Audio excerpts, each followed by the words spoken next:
In 1953, the CIA overthrew a democratically elected leader, not in some Cold War battlefield, in Iran.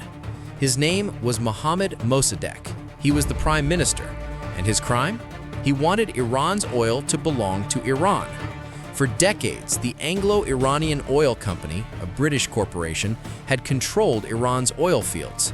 They paid Iran almost nothing. The profits went straight to London. In 1951, Mossadegh did the unthinkable. He nationalized the oil industry. He kicked the British out.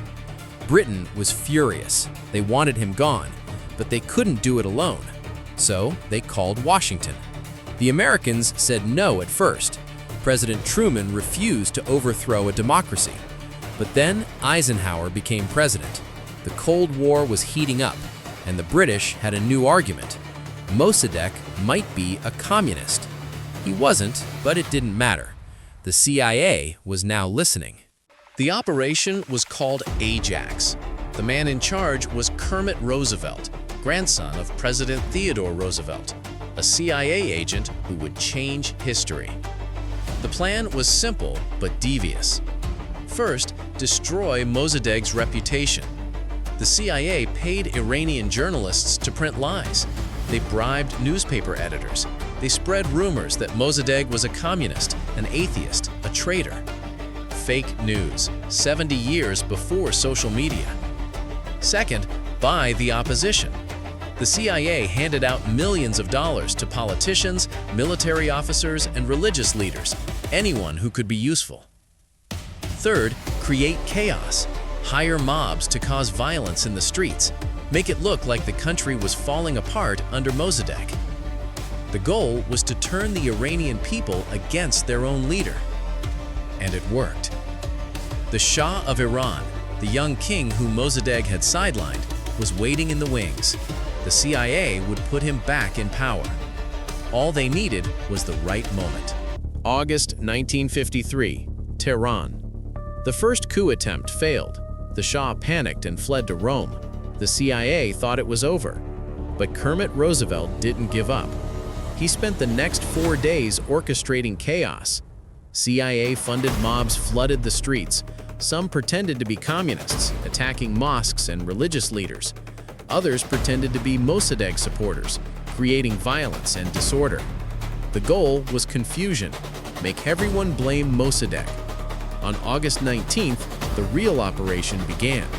Thousands of paid protesters marched through Tehran. Military units that the CIA had bribed switched sides. Tanks rolled toward Mossadegh's house.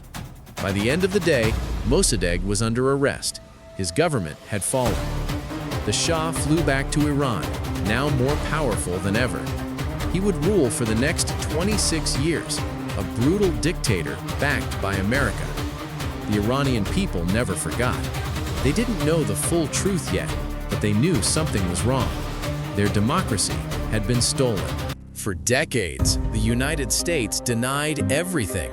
The coup was blamed on internal Iranian politics, on communists, on anyone but the CIA. But the truth couldn't stay buried forever. In 2000, Secretary of State Madeleine Albright admitted American involvement. It was the first official acknowledgement. Then, in 2013, the CIA finally released classified documents. 60 years later, they admitted it. Operation Ajax was real. America overthrew a democracy for oil. The consequences were devastating.